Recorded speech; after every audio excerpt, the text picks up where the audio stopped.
Hello, I will show you how to use Whiteboard in Zoom. You go and click Share Screen.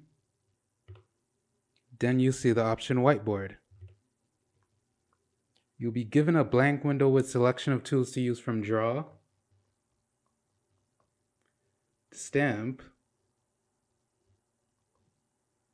and many other more tools you can use. These are easier through a touchscreen or a stylus pen. If you want your students to see who is annotating, you move your mouse to the top, click the three dots,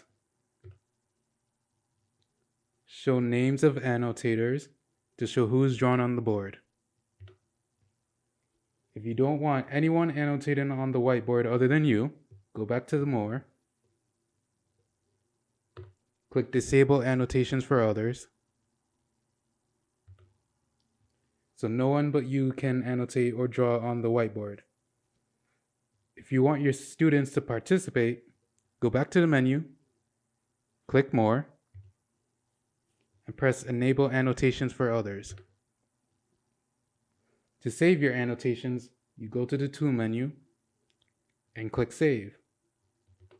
To change the file type, you click the small arrow next to Save and choose whatever you favor.